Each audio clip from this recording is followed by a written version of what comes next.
April 8, 1943. 27,000 feet above Cannes, France. The air is thin, cold, and vibrating with the deep mechanical hum of distant engines. Oberleutnant Karl Brenner of the Luftwaffe leans forward in the cockpit of his Bf 109, squinting through the frost gathering on the canopy. Below him, sunlight flashes off hundreds of metallic surfaces moving in formation. An entire American bomber group pushing toward occupied France. At first glance, they seem like slow, heavy targets, the kind German pilots had been trained to carve apart. But Brenner knows better now. Every German pilot knows better, because as he dives toward the formation, he sees something that chills him more than the freezing air outside. Gun turrets, everywhere, a forest of them, and each one armed with the same weapon the Luftwaffe has come to fear more than anything else in the sky. The American Browning M2.50 caliber, the moment Brenner commits to his attack run. Those turrets move with a terrifying smoothness, almost inhuman in their coordination. His radio fills with clipped warnings from fellow pilots, each one more tense than the last. He pushes the throttle forward, feeling his aircraft shudder as it races toward the bombers. The first tracers reach him before he's even close enough to fire his own guns. Long, bright lines tearing through the air, coming from every direction at once. He banks left hard, but the gunfire follows as if it has a will of its own. He's still almost a kilometer away, far outside the range German pilots once assumed was safe. Yet the .50 cals are already reaching out, stitching fire across the sky, creating what bomber crews grimly call a wall of steel. Inside one of the B-17s, Staff Sergeant William Hartmann grips the handles of his twin 50 calibers in the top turret.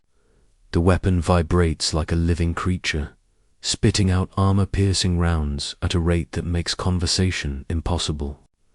Brass casings rain down across the fuselage floor.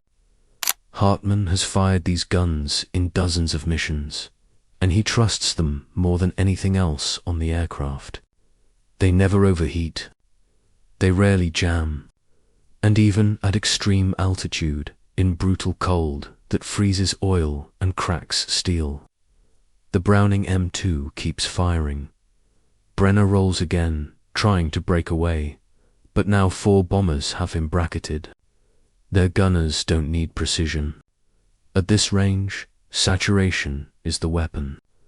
Hundreds of rounds streak past his canopy, ripping into the thin aluminum skin of his aircraft. The noise is deafening. Not the sharp crack of rifle fire, but a deep, violent thunder as the heavy machine guns flood the air with half-inch steel. Brenner feels the vibration as rounds punch through his right wing. Smoke fills the cockpit. Warning lights flare. He pulls back, aborting the attack, cursing the weapon that has turned bomber assaults into suicide runs.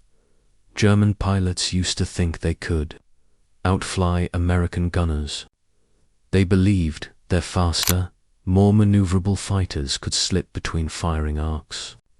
But by 1943, they had learned the truth. It didn't matter how skilled or daring a pilot was. The .50 caliber Browning erased the advantage. Its range was longer, its penetration greater, its reliability unmatched. And with every bomber carrying up to 13 of them, the sky itself became a fortress, as Brenner limps his damaged aircraft back toward friendly territory. He glances once more at the massive formation he failed to break. He sees the tracers still reaching for him from nearly a mile away. He sees the discipline, the volume of fire, the sheer industrial power behind it. And in that moment, he understands what thousands of German soldiers will learn in the months ahead. The Americans have built a weapon that isn't just deadly, it is everywhere.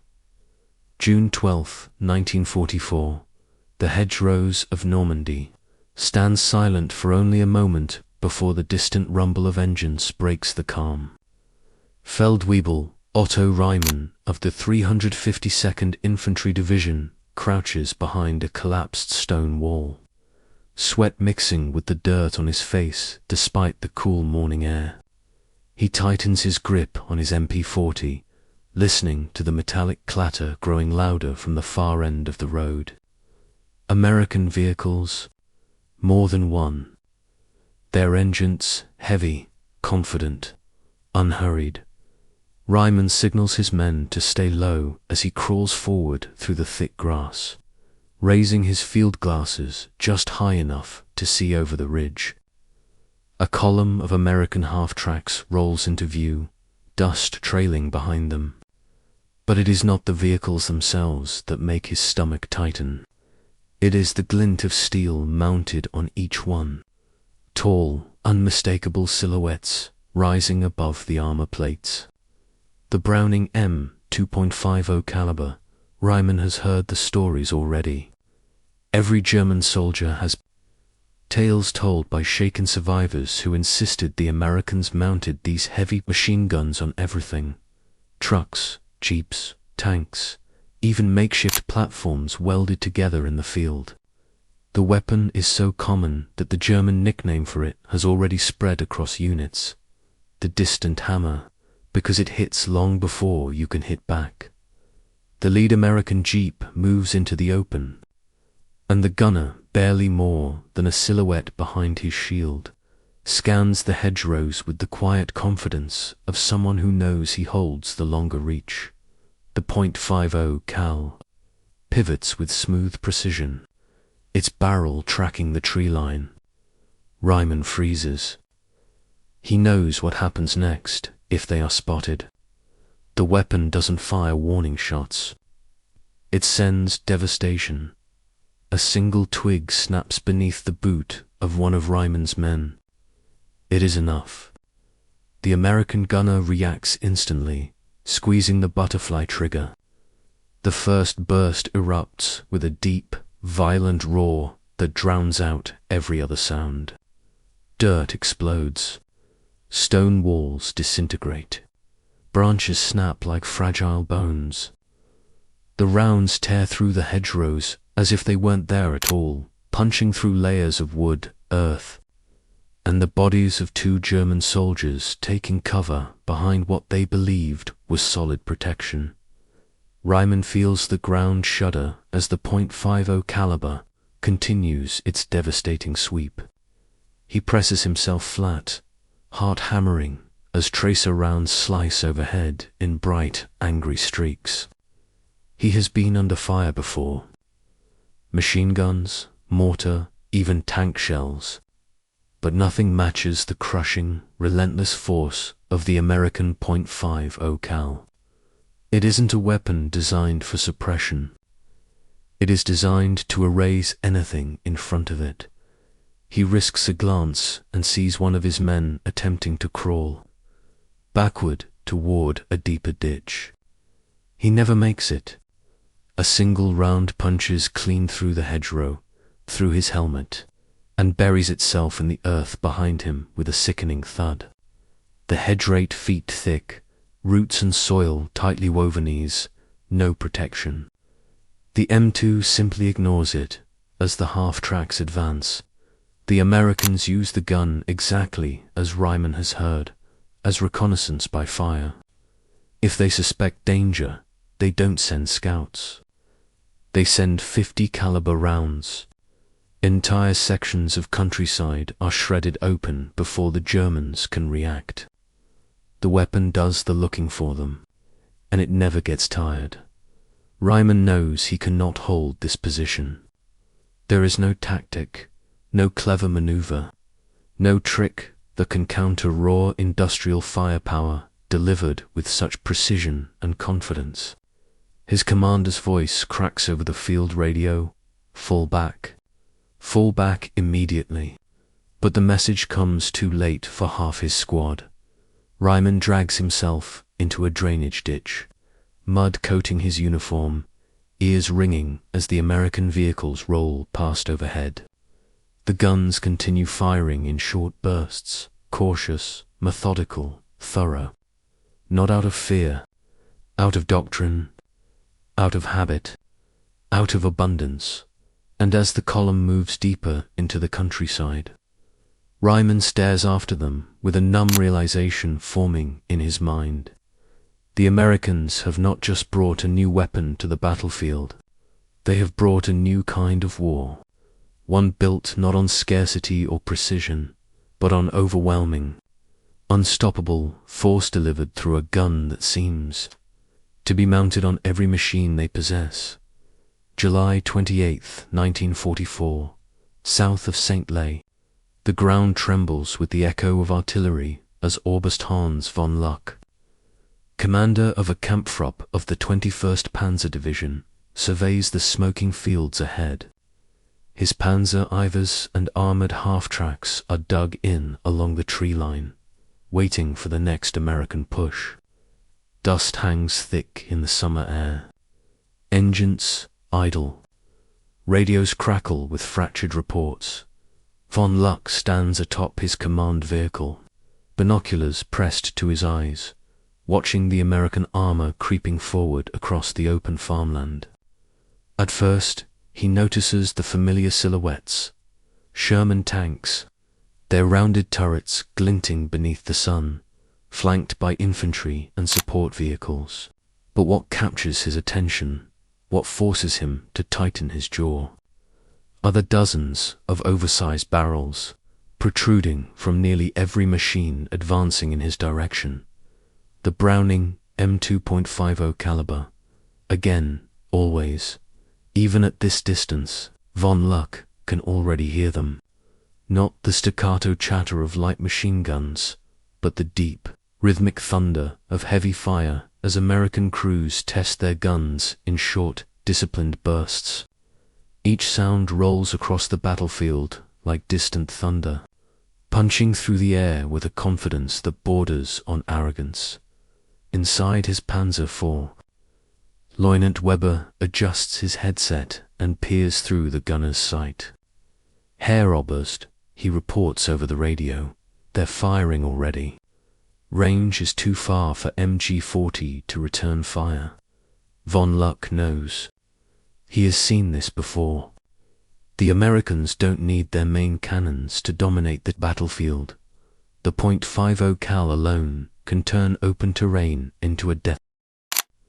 The first wave of tracer fire rips across the fields. Bright streaks carve through the wheat as the Shermans and half-tracks unleash coordinated bursts. The rounds slam into the tree line with frightening velocity, chopping branches, flattening undergrowth, and hammering against the frontal armor of the Panzer positions. One of von Luck's half-tracks is caught in the open. Its thin side, armor barely enough to stop rifle fire, might as well be made of cardboard. The .50 caliber rounds tear into it, punching through both sides of the vehicle in clean, brutal lines. Flames erupt inside the cabin as fuel ignites. A crewman stumbles out, screaming, his uniform burning. He collapses before 2 more rounds hit him, throwing his body backward into the grass. Von Luck watches with a cold, sinking heaviness. The Americans are not probing. They are not cautious. They are advancing with relentless confidence, their .50 calibers sweeping the battlefield like giant scythes. Further down the line, a Panzer IV attempts to reposition. Its turret is still turning when a burst of .50 caliber fire slams into the optics, shattering the vision blocks and killing the loader instantly. The tank lurches forward blindly, crushing a hedge before grinding to a halt. The crew is alive, but the vehicle is now helpless, blinded by a weapon that should never have been able to disable a tank at such range. Von Luck's radio erupts with overlapping voices. We can't see. Optics destroyed. Half-track lost. Enemy fire too heavy and over it all. the constant background roar of the .50 cals. General Fritz Barline of Panzer Lehr had warned them of this. He described how American machine gun fire had torn through his best-trained troops in Normandy, how the .50 caliber could pin down entire companies and destroy command vehicles before German forces even realized they were exposed. Von Luck now understands the grim accuracy of those reports. He raises his binoculars again, watching as American forces move with mechanical efficiency. Every Sherman, every truck, every armored carrier contributes to the storm. There is no pause, no hesitation, no shortage of ammunition.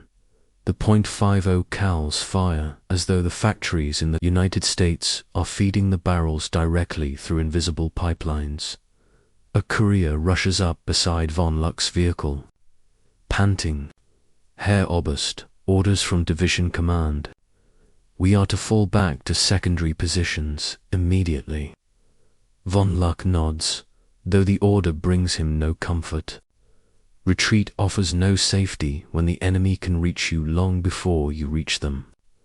The Americans' heavy machine guns have collapsed the battlefield into a place where German tactics, once the pride of Europe, are suffocating beneath a rain of industrial firepower.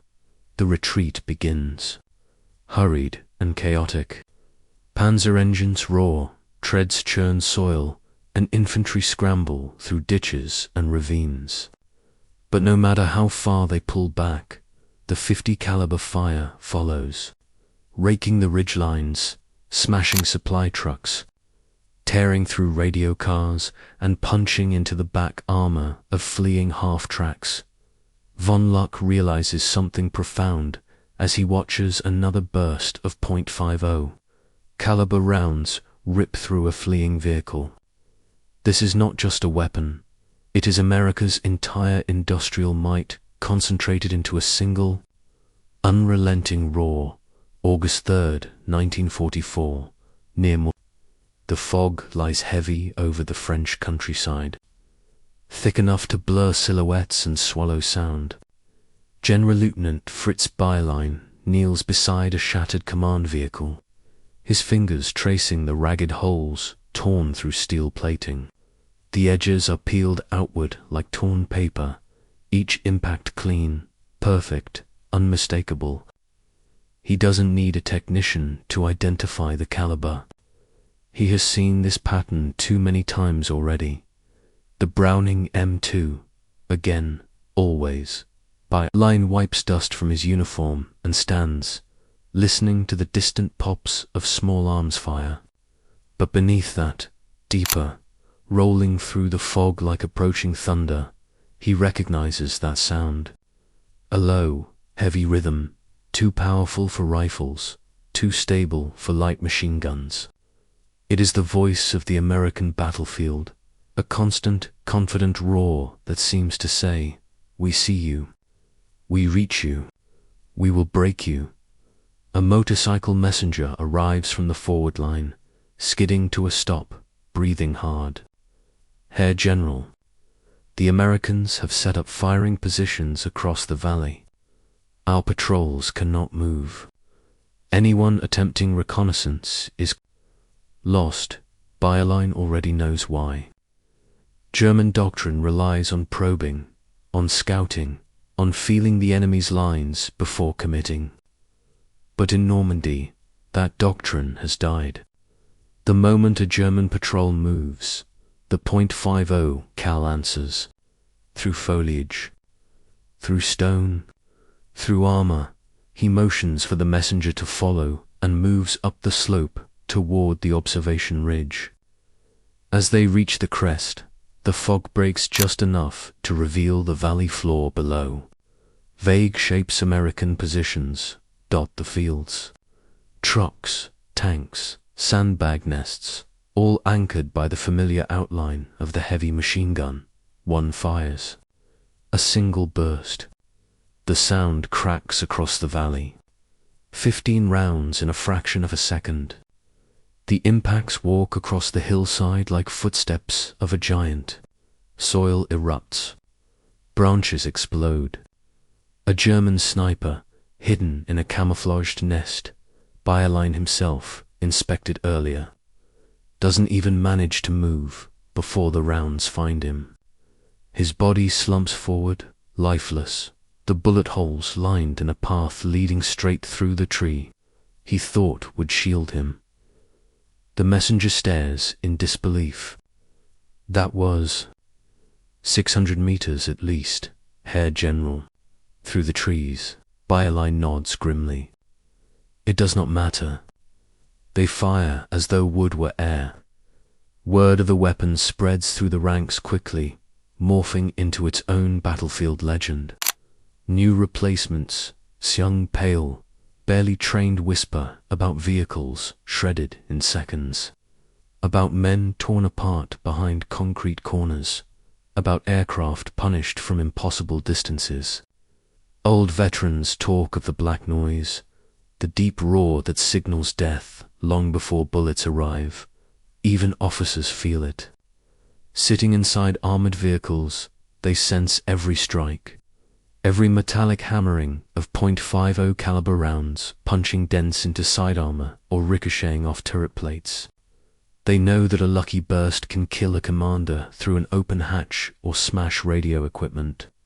Critical for coordination. General der Fallschirm. Alfred Schlemm sends reports back to Berlin, describing long-range suppressing fire so overwhelming that airborne units cannot maneuver. He writes of American machine gunners firing thousands of rounds per engagement, as if ammunition were a bottomless resource. His words describe not a weapon, but a philosophy, one built on the belief that firepower should not be rationed, but unleashed. Bayerlein watches as American troops reposition. Their discipline is chilling.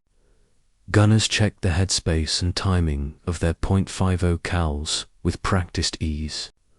Loaders move belts with flowing precision.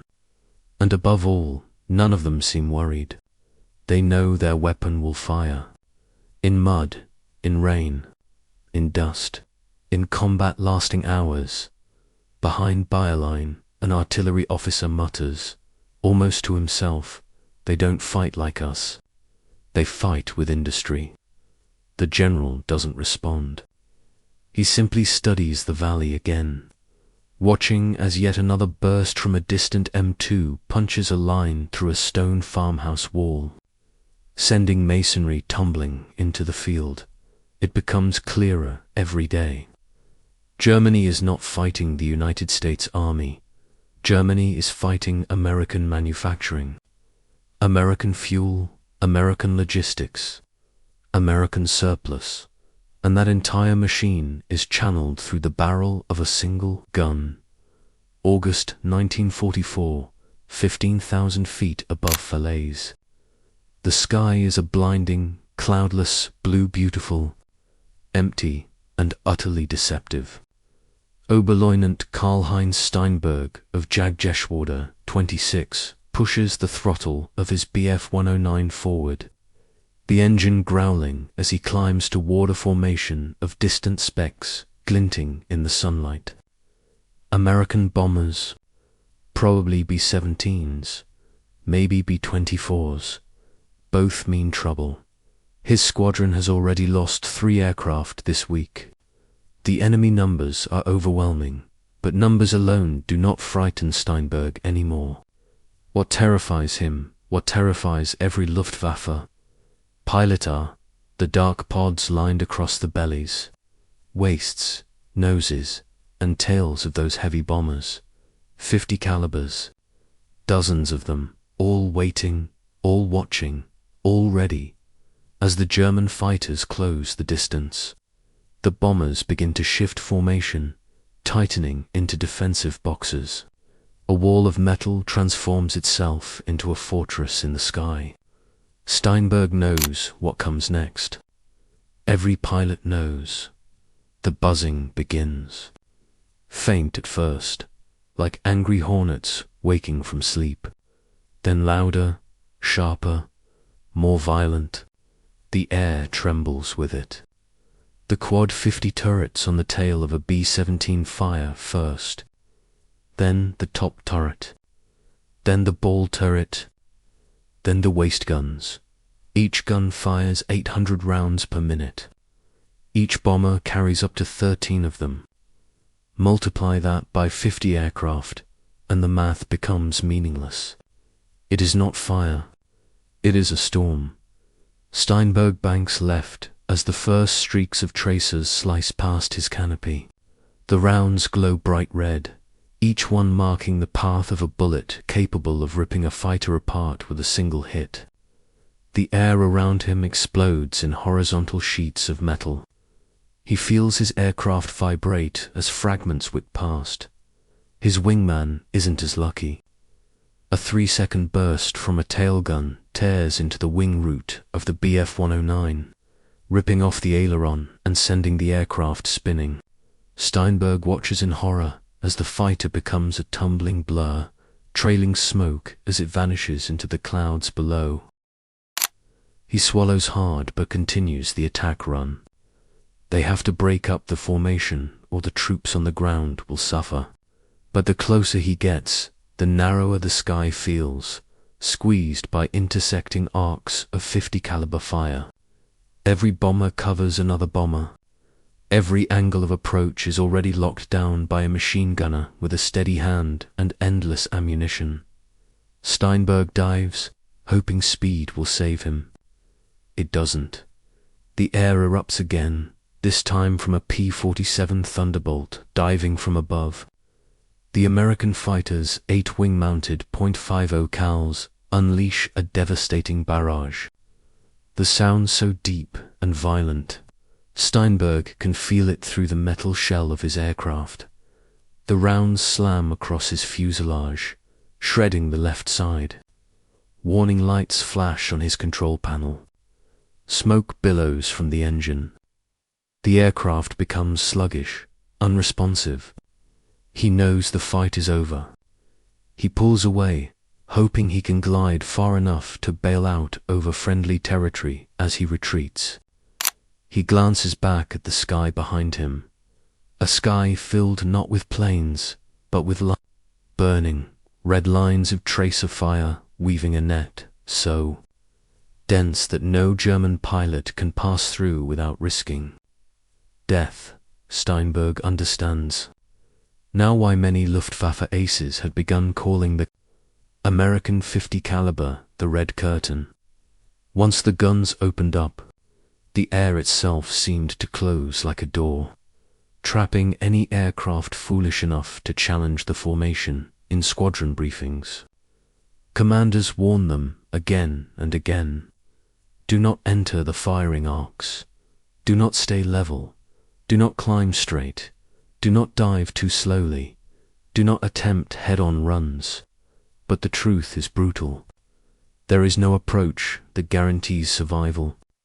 The American fighters and bombers simply carry too many guns, fire too many rounds, and take too much punishment to be dismantled by dwindling German squadrons. Steinberg's aircraft finally gives out. The engine seizes with a violent shudder. He bails out, the wind tearing at his uniform as he drops toward the rolling fields far below. As he descends beneath the parachute canopy, he looks up once more. The bombers are already moving.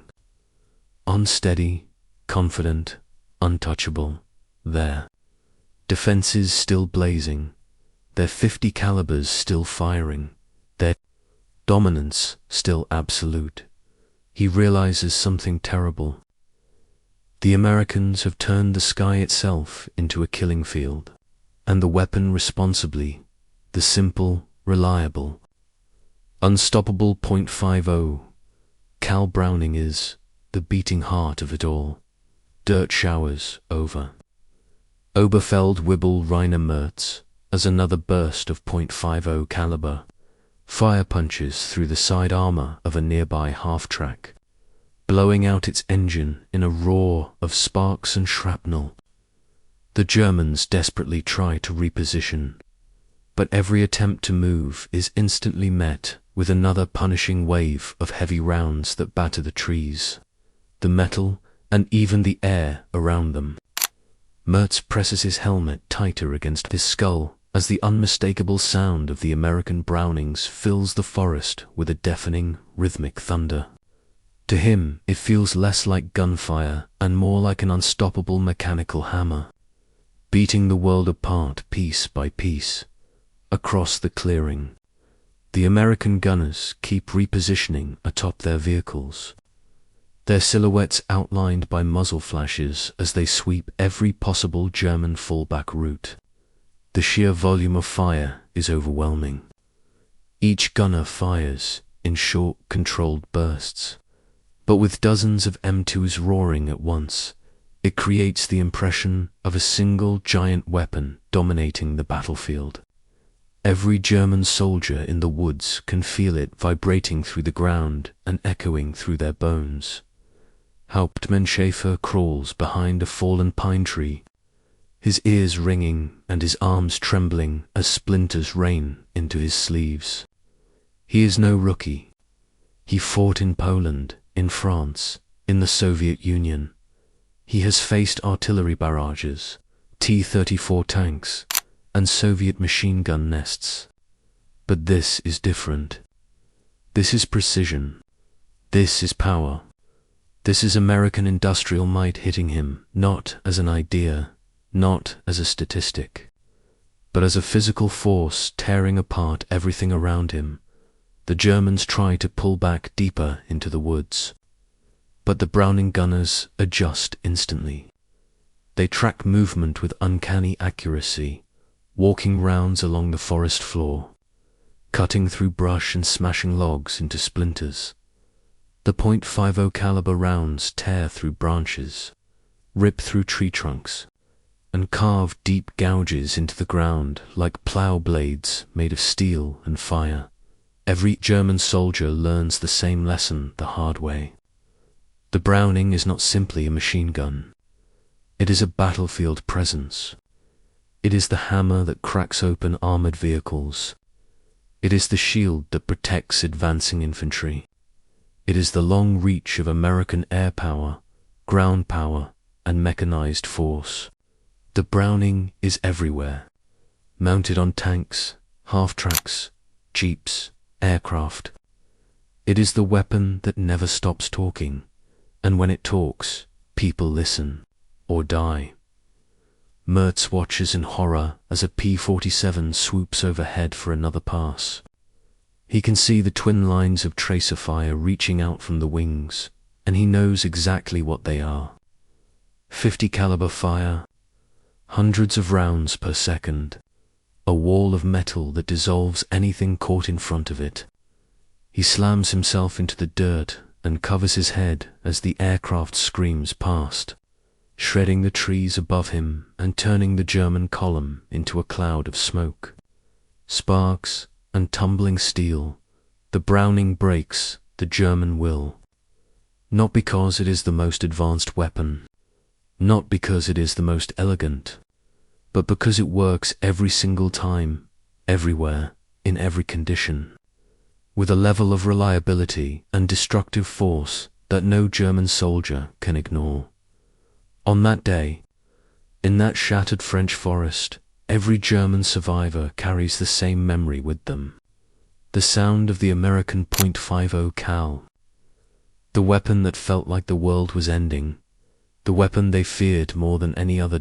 Smoke drifts between the trees like a low-hanging fog as Oberfeld-Weibel. Rainer Mertz pulls himself from the dirt, coughing violently. The ground around him is littered with metal fragments, shattered helmets, and pieces of vehicles torn apart by the relentless Browning assault. The battlefield is no longer a battlefield. It is wreckage, it is ruin, and it is a message written in steel. The Americans own the air, the ground, and every inch of the space in between. Not far from him, Hauptmann Schäfer rises to one knee. His hands are shaking uncontrollably, and he can barely hear his own voice through the ringing in his ears. but he recognizes the sound that now fills the air. It is not gunfire. It is not explosions. It is the steady rumble of American engines rolling forward. Tanks, half-tracks, trucks, all of them armed with the same weapon that nearly destroyed his entire column. The Browning 50s resume their watchful rhythm, not firing now, but ready, mounted on turrets, swinging from swivel mounts, glinting under the afternoon sun. They seem almost alive. Schaefer stares at them with a hollow realization. This was not a lucky ambush. This was not a single devastating strike. This was the new reality of the war.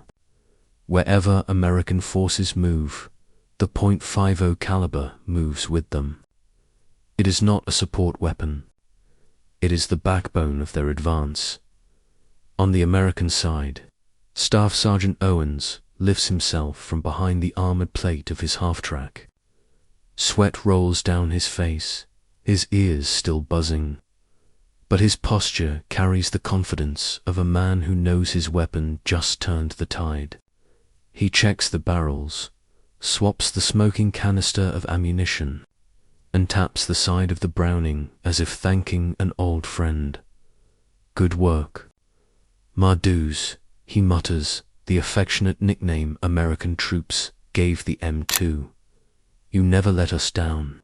Other gunners laugh tiredly, reloading their weapons, dusting shrapnel from their helmets. Their movements are relaxed, practiced, automatic. This is just another day at war. Another moment where the .50 cal showed why the Germans fear it. Its reliability, its mechanical simplicity, its sheer brute force. These things allow American troops to fight with a confidence their enemies cannot match. Even the infantrymen, moving between the vehicles, glance at the Brownings like soldiers passing under the protection of guardian towers. They know that if an enemy sniper fires, the Browning will answer.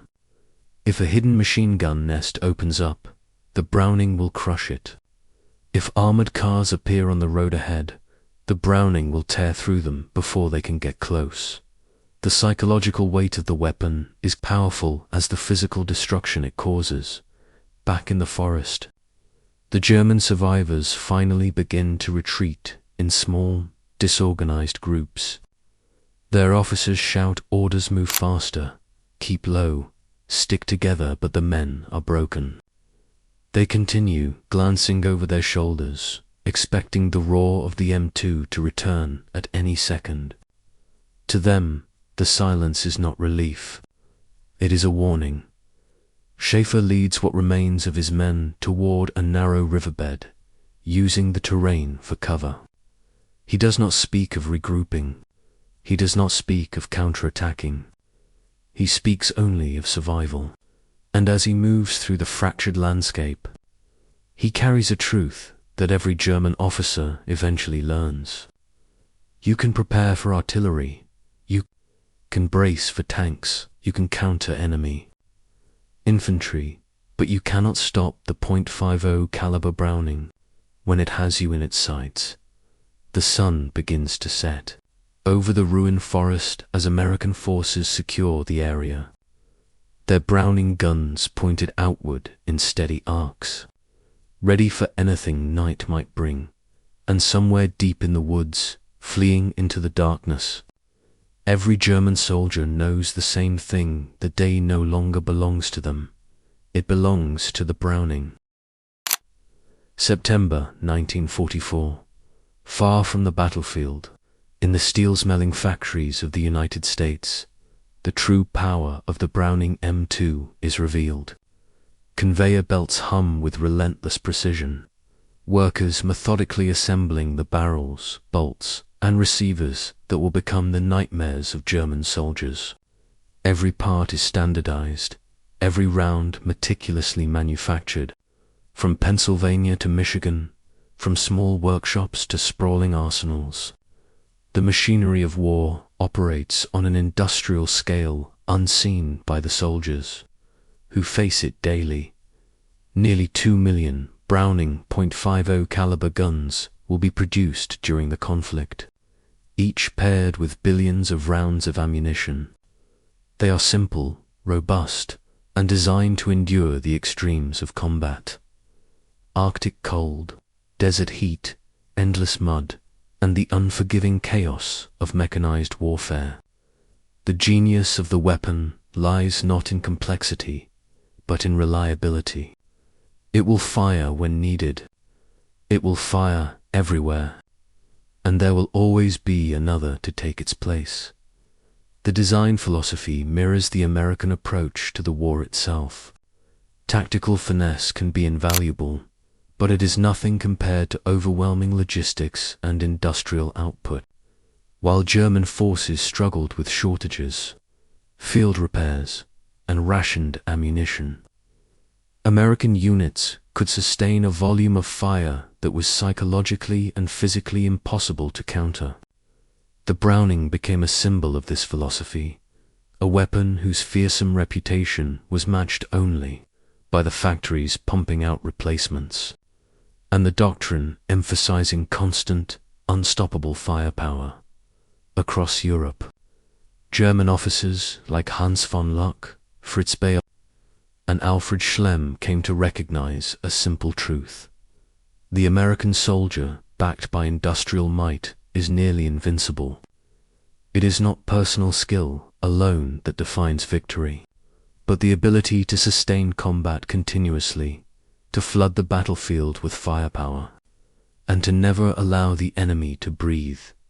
From bombers creating walls of steel at high altitude, to P-47 fighters sweeping fields with 4,000 rounds per minute, to half-tracks and jeeps moving in tandem with infantry, every action is reinforced by the dependable roar of the .50 cal. Every encounter, every ambush, every defensive position is colored by its presence. It is more than a gun. It is the embodiment of American industrial warfare. Back on the front lines, German soldiers feel the psychological weight of this reality. Retreat is constant. Morale erodes, not only because of losses, but because of the omnipresent threat of a weapon that simply refuses to fail. The Browning .50 caliber teaches them that no tactic, no maneuver, no ingenuity can fully protect against a force that can be reproduced endlessly. Backed by factories, transported across continents, and fired with unwavering precision in this way, the weapon's legacy extends far beyond the battlefield. It becomes a standard for mechanized warfare, a lesson in the supremacy of production and planning over mere tactical brilliance. And in every account recorded from the front, from pilots falling from the sky, to tank crews hiding behind hedgerows, the same refrain echoes: fear the .50 cal, respect its simplicity, and never underestimate the industrial power that fuels it. October 1944, across the battered fields of Western Europe. The war continues, but the stories of the Browning .50 caliber have already traveled faster than any message or report. Pilots whisper about the red curtain in the skies. Tank commanders shake their heads, recalling ambushed columns. Infantrymen speak quietly in the dugouts of half-tracks, reduced to molten wrecks. The weapon has earned a reputation that no other gun in the conflict matches. The fear it instills is not only physical, it is psychological, permanent. German units learn to respect it, sometimes to the point of hesitation. Reconnaissance slows. Offensive movements become cautious. Even elite forces, trained for speed and surprise, find their operations altered by the omnipresent threat of a half-inch bullet capable of punching through steel and killing instantly. Historians later describe the M2 Browning as a paradigm of industrial warfare. It demonstrates how reliability, mass production, and logistical support can dominate battlefields in ways tactical sophistication alone cannot. While Germany produced advanced weapons in limited numbers, the Americans built weapons designed to function under every conceivable condition, in the hands of every unit, and in overwhelming quantity. It was a lesson in strategy writ in steel and fire. The legacy of the Browning 50 cal does not end with World War II. It remains in service decades later, a testament to its design, reliability, and the doctrine that made it deadly. The weapon that once caused German pilots to bail out panzer crews to abandon their vehicles, and infantrymen to retreat under walls of tracer fire, continues to influence military thought to this day, for those who faced it. The memory of the 50 caliber is indelible. It was simple, it was everywhere, it was unstoppable. Above all, it was a reminder that warfare is not won by skill alone, but by the combination of industrial capacity, logistics, and the courage to unleash overwhelming firepower when the enemy least expects it. And so, in the annals of military history, the American M2.50 caliber is remembered not just as a machine gun, but as a weapon that reshaped battlefields, broke nerves, and forced every German soldier to reckon with a terrifying truth. Some battles cannot be outwitted, only survived.